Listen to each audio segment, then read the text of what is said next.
turabasuhuje inshuti bakunzi b'ibiganiro byacu.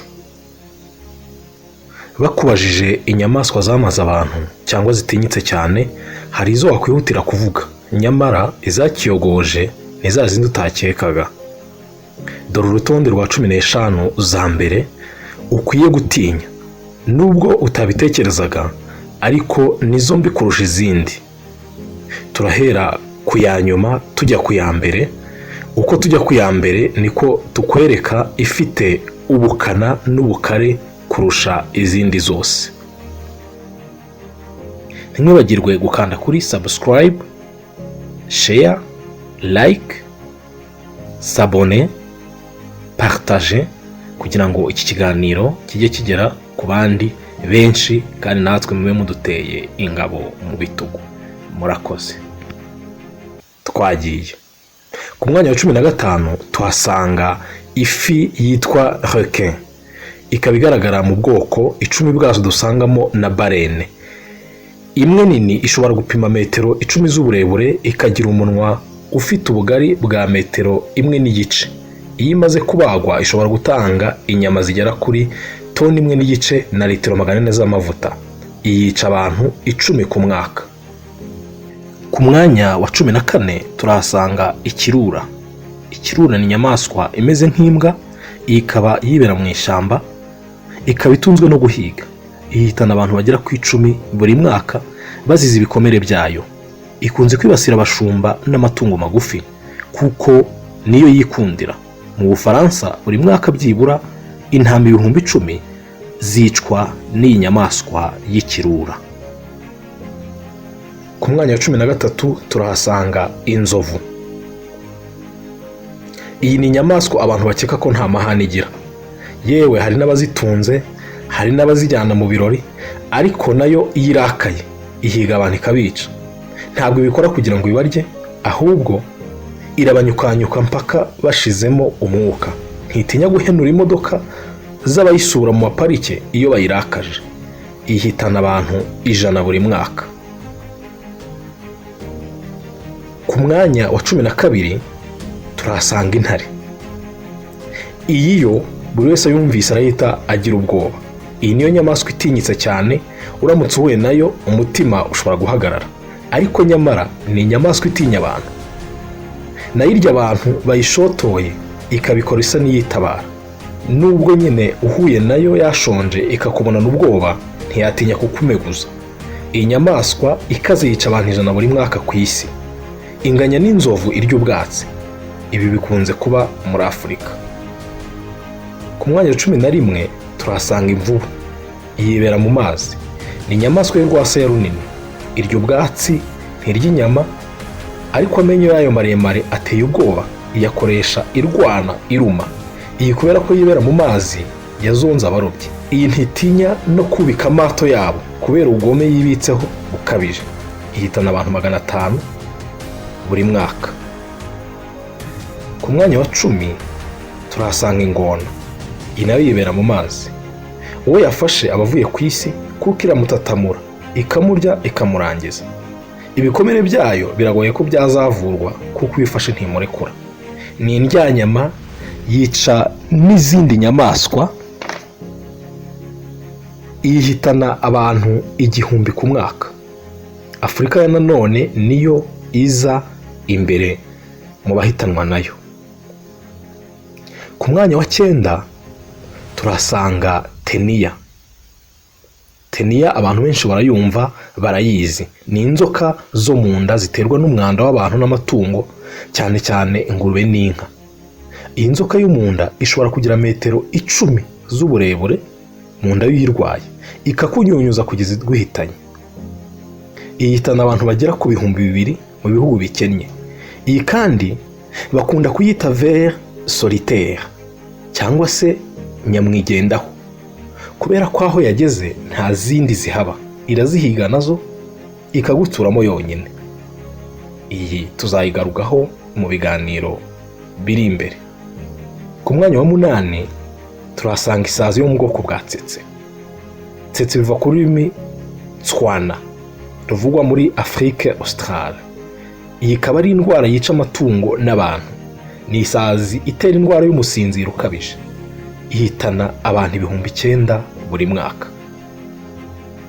Ku mwanya wa 7 turahasanga agasimba insecte bita réduve mu gifaransa. Ntabwo twabashije kubona ikinyarwanda cyako. Aka gasimba gato kaguruka kifite ubumara bukaze, gafite akarumisho kameze nk'agashinge kakujomba nk'umubu, ubundi kakanyunyuza amaraso. Aho karumye karokera cyane. Iyo hashimye uwufashije ubumara bwako kwinjira mu mubiri wawe, akakaboneka muri Amerika y'Amajyepfo, akagahitana abantu 12,000 buri mwaka. Ku mwanya wa 6 turahasanga imbwa. Imbwa nubwo ari itungo rirusha yandi kuba inshuti n'umuntu, ariko ni ribi cyane iyo ritavuwe neza, cyangwa ugasanga ryaratojwe kwica abantu.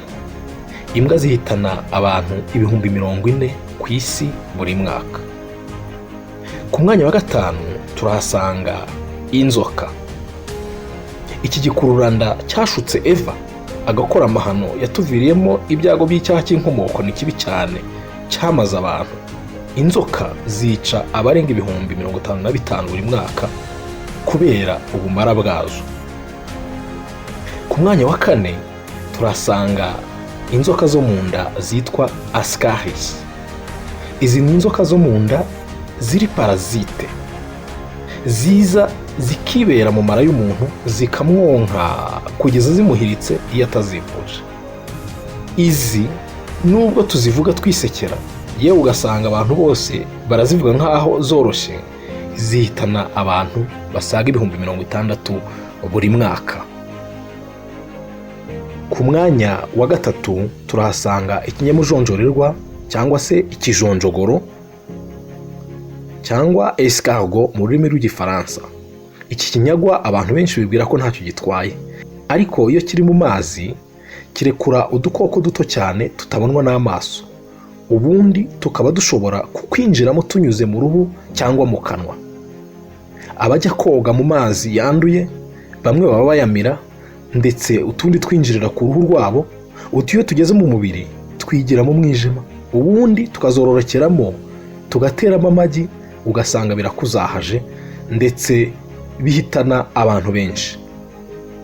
Utu dukoko duturuka ku kijonjogoro cyangwa se ikinyamujonjorerwa bihitana abantu barenga 150,000 ku mwaka. Niyo mpamvu abantu basabwa gukoresha amazi asukuye, kuko ntibaba bazi ibyayagiyemo.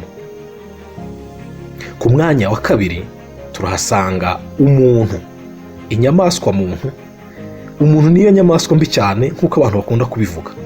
Mu bikorwa bye kenshi nubwo bavuga ko afite ubwenge, ariko ubugome nibwo buza imbere. Mu ntambara, mu bujura, mu burozi, mu bwiyahuzi n'ibindi bikorwa bibi bya muntu, umuntu ahitana abarenga 500,000 buri mwaka. Ku mwanya wa mbere turahasanga agasimba gato cyane kurusha turiya twose twavuze, ariko niko kazahaje abantu, kamaze abantu. Nta kandi twese turakazi, ni umubu.